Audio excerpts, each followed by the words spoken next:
Hello. Okay, I am here and I am pretty sure we are live, but let me just double check. How is everybody Oh, doing? okay. I am Okay. here. Oh my gosh, it's working.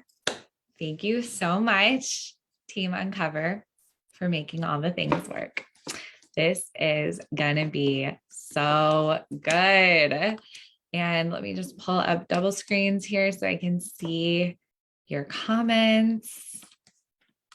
Someday this will not be the intro to every video, but whatever, that day is not today. Hi, Angela. There she is indeed. Okay, everyone. How is your day going so far? Are you ready to talk about all of our deepest, darkest intimacy wounds? I know that this can feel actually like the work we want to do the least. At least that's my experience. And it can feel like this is the work that we're afraid is going to do that thing where once we open the box, there might be no going back. And I just want to take a moment as we welcome people in to this space to really honor that part of us and that fear. Because the truth is, that is the reason most people avoid doing intimacy work. It's absolutely fair that all the parts of our nervous system and all the parts of us that are designed to keep us protected and alive and safe would be going, no, no, no, no, no, no, no, no, no. I'm sorry, you're going to talk about what? Like, absolutely not. We're just going to keep that box closed and hide it under the bed.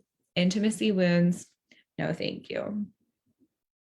So let's just really give her some extra love. It makes so much sense. It makes so much sense. And we're going to look anyway. And here's why. That fear that if we open up the box, titled intimacy wounds, if we pull it out from under the bed and we do see what's in there, it actually doesn't change that those were secretly running the show all along. So our defense system basically is trying to tell us, if you look at this, it's going to disrupt everything. But what ends up being true instead is it's more like, if you don't look at this, it's going to secretly be running your life and you're not going to have any idea why or how to hold it or handle it. So this is really about giving yourself permission to see what's already in there, giving yourself permission to look at the wounds that are already probably having a bigger impact than we even know, so that there can be that option for healing and that option for really seeing them for what they are. So what I'm going to do today is lay out basically the framework for how I want us to think about this work. And then on day 2 and day 3, we're going to be going into what the wounds are themselves, and then specifically how to heal them. So it's going to be a really powerful couple of days. The word that I really wanted to lock into to teach this was potent. I think rather than a 6-month journey through all the intimacy wounding that we've ever encountered, which would make probably most of our nervous systems kick up a little bit of instead, we're going to go in with surgeon-like precision and be so intentional and hold such a potent energy around really shifting our own relationship to ourselves, our own relationship to our wounding, and then set wheels in motion that are going to allow healing to unfold and unfold and unfold and like radiate out. And that gets to keep going long after, these 3 days. That gets to be the work of our life. So you can think a little bit today of us creating a bit of a healing blueprint for each of us. And that over the course of the next 2 modules plus today's, there's this sense that I can see of like your unique cartography of your heart, your heartography is going to become more clear, because you'll hear some of the wounds and think like, no, no, no. And then, oh, that one. And for some of us who've been in this work for a long time, you may have already excavated and uncovered different layers, and you're going to be doing kind of like your next level here. And for some of us where this is a little bit more new, this is a little bit of that kind of, I think I'm finally ready to like open up this box, like what's in here. You may be looking at some of these things for the first time. And either way, it can be so intense. And so what I really want to encourage you to do is to think of it as a beginning, as a blueprint, as a roadmap, as basically like here's the lay of the land, and where do we want to prioritize? Where do we want to intentionally focus? And what are we going to just kind of allow to come through over time? And the way we're going to do that is by really focusing in on how to think about wounding in the uncover way. So I inherited, and you may have too, an idea that I was broken, but so was everyone. So for me, this really was cemented in through religion, like a feeling of, even though we didn't say original sin all the time in my Protestant tradition, that was the basic idea. You were born sinful, actually, and you were born with this kind of penchant for separating yourself from the divine, from God, and from goodness. And that kind of innate distance was the space in which basically all the bad stuff would happen. And it was something that needed to be fixed. And in my tradition, and you're potentially very familiar with this, the way it got fixed was, Jesus dies on the cross, whatever.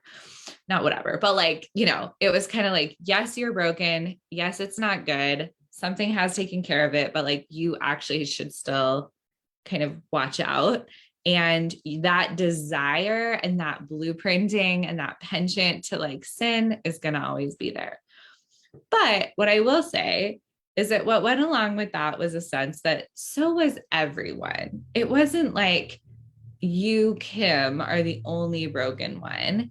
It was like all humans are sinful and broken, and God is here to fix that. But even though I knew intellectually that the teaching was that everyone was sinful, I still felt like uniquely and particularly bad. And it wasn't until I started really looking at what that belief had done in me, like what kind of work that belief had really enacted in me, that I realized that there were all of these hurt parts of me that, because that was the structure of just kind of assumed always already broken, there was no option for healing. And I didn't realize that because it felt like such a neat and tidy equation. Like, you were broken, but this thing fixed it, like done and done. Just keep going back to that.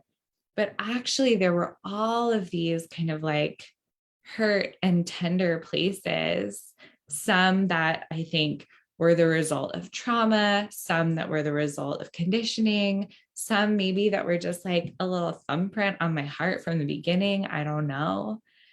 But instead of any of those kind of wounded parts getting to have their own balm, there was just this kind of like, oh, yeah, you feel a little bit broken because you are a little bit broken. And like, that's just how it is. And so there's actually something really beautiful about looking at intimacy wounds as pieces of us that are really worthy of our own attention. And for me, it really did require a reframing of my whole religious belief system. Like, there was no way for me personally to keep a sense of like, yes, I'm broken, in kind of in conjunction with everything else that I felt like I was experiencing about God and the universe and how magical everything was. It felt so much better to me and so much more true when I started to uncover these beliefs that actually we're all whole.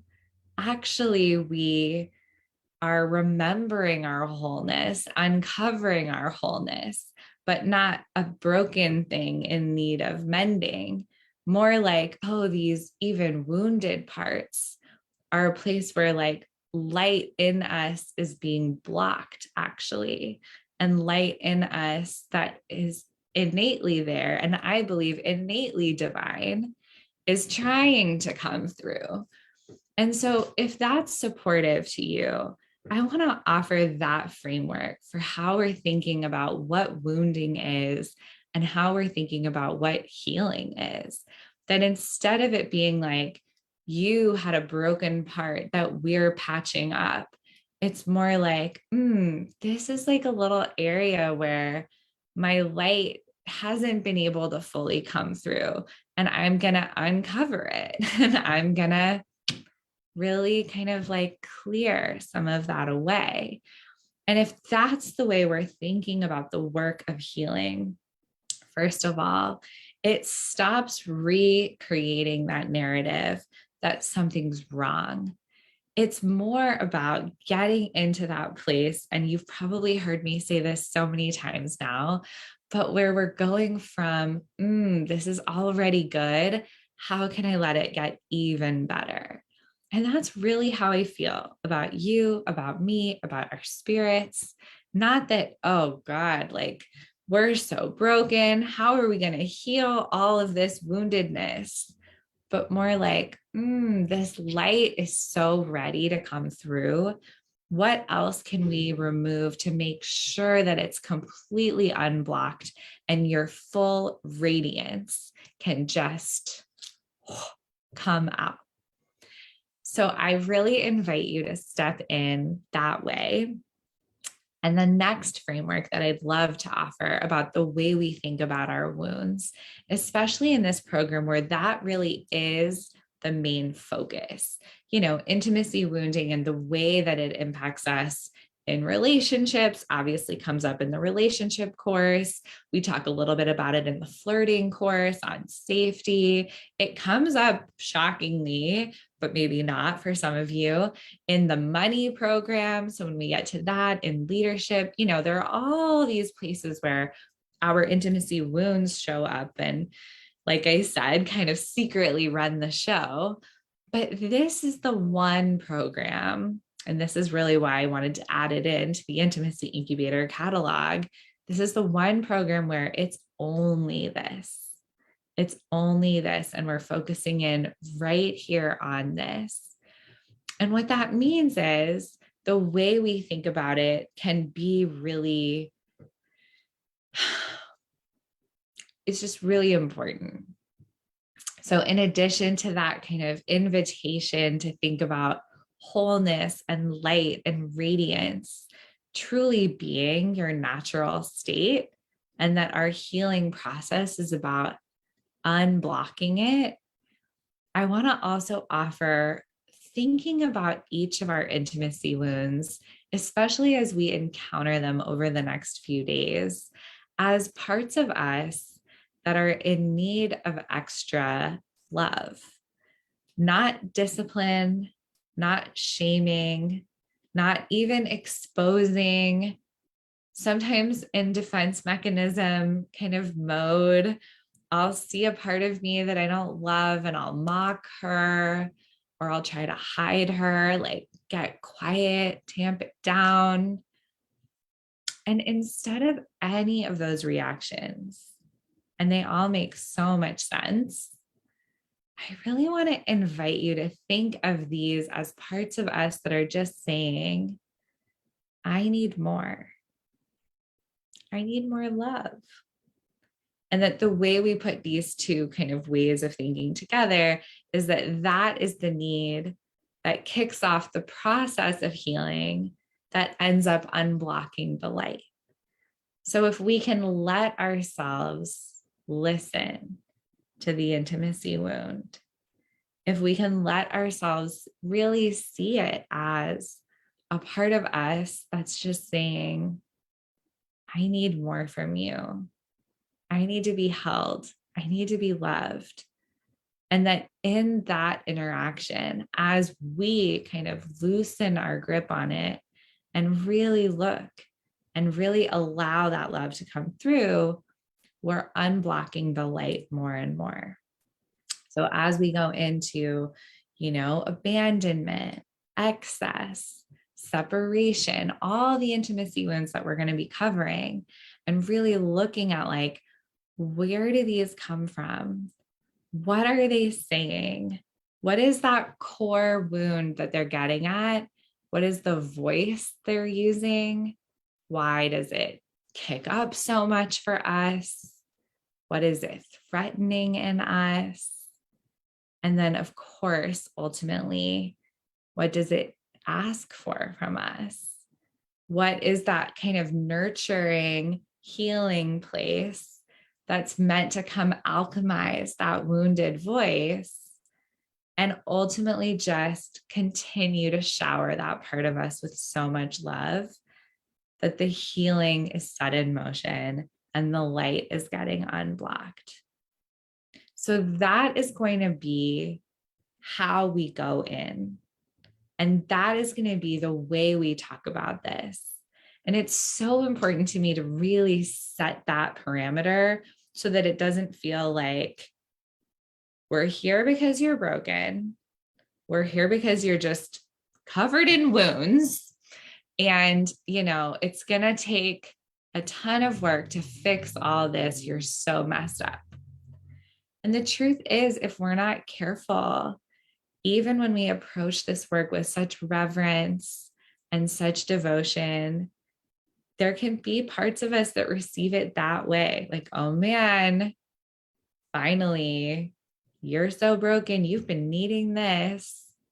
Instead, I just want to invite you again and again to come in to this other place of like, I was always whole. I was always light. I was always good. And my job is to let all the parts of me that need extra love really be tended to and nourished so that that light is fully unblocked. That is the Uncover program. So, with that being said, and now that we've got even more of us here live, I would love to invite you into a little visualization. If you're driving or you're watching the replay later and you're not in a place where you can do this, don't worry, you can always come back to it. But for those of you who feel ready, let's drop in. We've done the head-to-head part, and now we'll do the heart-to-heart, just connecting. So take a few deep breaths as you close your eyes. Maybe have one hand on your belly if that feels good, on your heart if that feels good.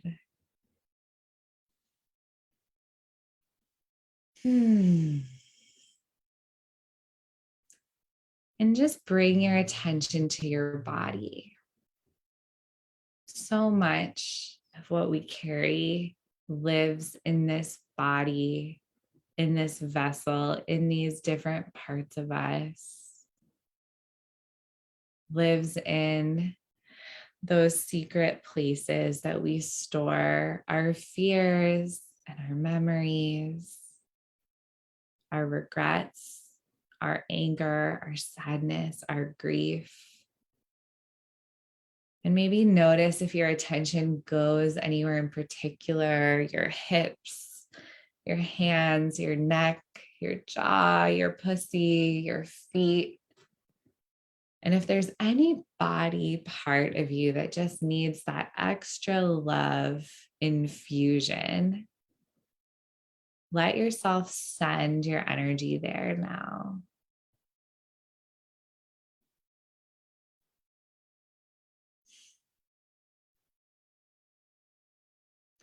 As you keep breathing, imagine that you're taking steps one at a time into the most cozy, gorgeous, fluffy room filled with blankets and pillows and tufts and just all these things that you could lounge on and lay down on and curl up on their blankets and really cozy, squishy rugs. And you feel so taken care of as you walk into this space.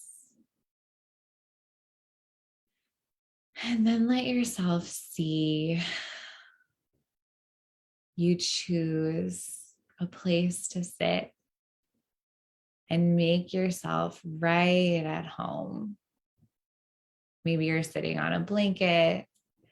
Maybe you're on a chair, a beanbag, a bed. Maybe you're lying down. Just let yourself get so cozy. And as you sit there and you feel yourself relax, you notice another presence join you in your cozy little clubhouse. And you look up and see a version of you. Maybe a little girl, maybe a wise old woman, maybe you just a few days ago, maybe you 5, 10 years ago. Maybe you can't quite tell. Some future incarnation, you're not sure when. And she sits beside you. You don't have to say anything to each other. You just exchange these knowing looks like, oh, you're here. I'm so happy to see you. And then as you keep sitting and breathing, you see a third being enter your space. And you recognize it's another version of you. Maybe you as a baby, maybe you as a wise woman, maybe you not too different from that first person who walked in the door. And one by one, once you've surrendered to it and opened to it, you see this cozy space fill with all the versions of you there are. Every age, every version, every desire, every fear. Little girl you, wise old woman you, and everyone in between. And you feel yourself filled to the brim with yourself. Sitting so close, feeling so connected with every part of who you are. giving yourself this divine permission to bring yet another, yet another, yet another version in, knowing full well that all are welcome. The angriest parts of you, the saddest parts of you, the most celebratory, joyful parts of you, the unruly and wild parts of you, the quiet and shy parts of you, all the parts that you know of that no one else knows, all the parts that no one knows, not even you, not yet. They're all invited in. And you give yourself a minute to just take this all in as you sit in this clubhouse of all the versions of you, getting so cozy, being made to feel so at home. And then you let yourself experience the feeling of each of them rejoining you, stepping almost into your body, like they're coming back in one at a time. And you're feeling the sensation like puzzle pieces clicking into their perfect spot. Oh, you're welcome here, and you're welcome here, and you're welcome here, until there's not a single outside version left. It's just you integrated with every single part. And you take as long as you want to with that process and in that space. And when you feel ready, you can open your eyes and come back.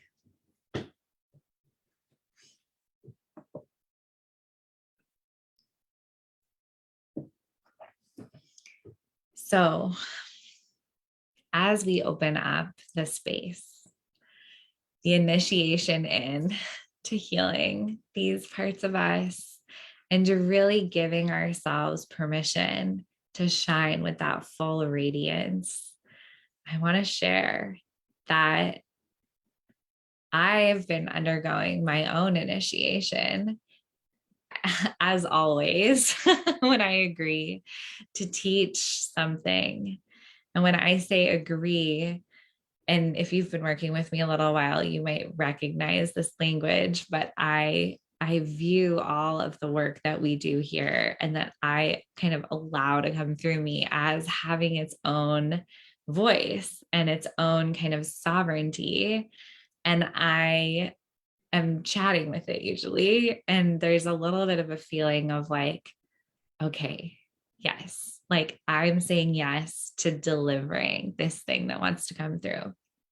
And so as I was saying yes to this program coming through and offering it to you and having it really be this intimate clubhouse feeling, honestly, and this happens often, was invited, not by choice, really, to go even deeper into my own intimacy wounds.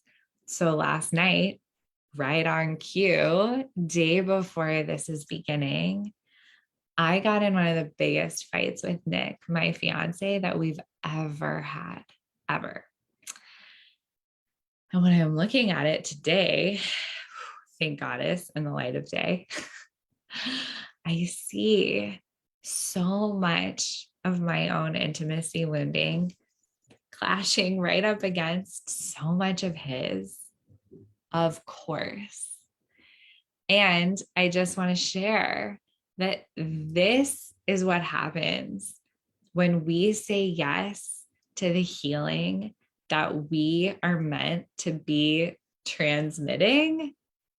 We have to go first.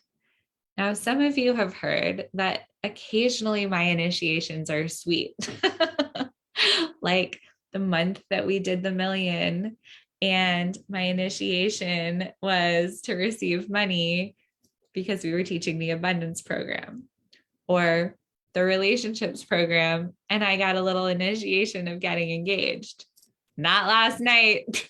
It's like the universe was like, listen up, bitch. We're going deep this time. It's intimacy wounds time. And we are going to lay this shit bare. Oh, you're afraid of being abandoned. Oh, you're afraid you can't trust and relax. You're afraid you're too much. You're afraid it's not safe. Let's bring it all up to the surface, right up against all of his fears. Oh, this actually isn't going to be freeing. Oh, this is actually going to require so much more of me than I can give. Oh my God, radical showing up for each other. We both got invited. It's going to make me feel so emotional. To lean in closer rather than pull away. And guess what I wanted to do? Not that, but intimacy wound work, which I knew was starting today, beckoned me to come closer. And what I want to say is that in this case, that meant both of us. But for the most part, I don't mean coming closer to any one other person. I normally mean getting closer to you and you. That is the intimacy that we're healing first and foremost. And what you need and what you desire and what you are worthy of. And I will say, conflict, especially the kind that I had last night, once I got closer to me, I was beckoned close to come closer to him too. When what I wanted to do was be like, I'm taking the toys away. Like, I'm out of here. I'm taking the cats and going. I didn't actually say that. But to be honest, I was thinking it. And I was thinking like, okay, oh, right. If I take off, you can't abandon me. If I go back to my like, I'm in charge, you can't let me down. If I pull everything in closer and put the walls back up, you can't hurt me. It all makes so much sense, right? Even like logically, it's like, yes, yes, yes. And to be honest, woman to woman, I do want all of us to know we always can. We can always leave. You know how I feel about having a fuck you fund set aside somewhere so that if you need to, you can always go. And for all the rest of the time when we don't, I want to invite myself to lean in closer. We always have permission to go. And if we're staying, I'm fucking leaning in. Let me get closer. Let me get more intimate. Let me be here. The thing is, hardly anyone is taught how to do this, right? I mean, we are given fairy tales where, like, best case scenario, we get like a they live happily ever after. Worst case scenario, along the way there, a bunch of really fucked up stuff had to happen. Like she lost her voice or got put to sleep for 100 years. Like, oh my gosh, so many things. And like maybe we saw a healthy relationship modeled, but actually, even then, in the best case scenarios, many parents shielded us from their conflict, right? It's like that wasn't going to happen in front of the kids. And I actually think there are a lot of healthy reasons for doing that, but it can leave us feeling like, I literally have no idea how to fight, let alone if we didn't see parents together, which was true for me. So all I saw was fighting, but not in any way that I wanted to model. And so many of us, in addition to all of that, are also programmed and imprinted with conflict could equal death. If we've got people pleaser energy, if we've been conditioned to be the good girl, if you were like with me at a church somewhere, like people being mad, especially at you, triggers that feeling in our body of like, you're kicked out, you're going to be in isolation, and you might die. So if those are the two things that we're working with, like no model for how to have conflict in relationship, and then conflict at all actually is like a threat to our survival, it kind of makes sense that when we encounter intimacy wounds that are threatening to destabilize our relationship, our impulse is to run. And I include myself in that. It's one of the reasons why this work is so radical. And it's also one of the reasons why it's so hard. And it's one of the reasons why this program is only 3 days long, because I didn't know how long I could get you to sit through this. Because it's so tender. It's hardly discussed anywhere. And when it is, it's sometimes not done in the most nuanced, empowered ways. I can't tell you how much relationship advice I've seen that's basically just a version of just suck it up and settle, or just live without that. Well, that's not what we stand for, not around here. Settling is not in the Uncovered dictionary. And yet it's like, what are the alternatives? If you're not going to like book it in the middle of the night, but you also don't want to just swallow it all. You've been doing all this work with me to become fluent in your desires, and you want to voice it and you want to lean in. It's like, what is a woman supposed to do here? So that's where we start. Me too. And what I'll say is the version of us who's so proud of the way she shows up in these moments, she lets herself feel it all. Little tantrum. I talk sometimes about letting like Italian mafia wife temper Kim come out. Not necessarily the same as intimacy coach, enlightened PhD Kim.